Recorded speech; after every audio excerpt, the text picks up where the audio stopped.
অবশেষে সাকিব তামিমের অপেক্ষায় রইল বিসিবি।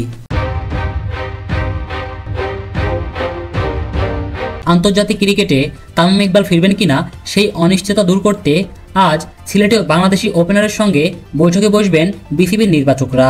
সামনে চ্যাম্পিয়ন্স ট্রফির মতো বড় টুর্নামেন্ট থাকায় এই মুহূর্তে বৈঠক করা প্রাসঙ্গিক।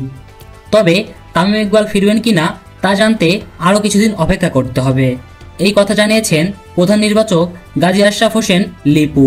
আরও জানিয়েছেন তামিম ইকবালকে একটু সময় দিতে হবে, আশা করি বিষয়টা দুদিনের মধ্যে পরিষ্কার হয়ে যাবে। সাকিব আল হাসানের জন্য অপেক্ষা করার কথা জানিয়েছেন লিপু। বাঁহাতি এই স্পিনারের দ্বিতীয়বারের বোলিং অ্যাকশন পরীক্ষার অপেক্ষায় আছে বিসিবি। প্রধান নির্বাচক বলেছেন সাকিবের ব্যাপারে কোনো নির্দেশনা আসেনি, পরীক্ষায় উত্তীর্ণ হতে পারেনি, এটা একটু শকিং। চ্যাম্পিয়ন্স ট্রফির দল আগামী রবিবারের মধ্যে আইসিসির কাছে জমা দিতে হবে। 15 সদস্যের দল ঘোষণার আগেই তাই দুই শীর্ষ তারকাকে নিয়ে নিজেদের মধ্যে আলোচনা সারতে চান বিসিবি। বৈঠক শেষে লিপু বলেছেন, আলোচনার বিষয়টা আমাদের মধ্যেই থাক, সরাসরি উত্তর দেব না, আমরা ব্যাপারটা আলোচনা করছি, চূড়ান্ত সিদ্ধান্তের জন্য অপেক্ষা করতে হবে।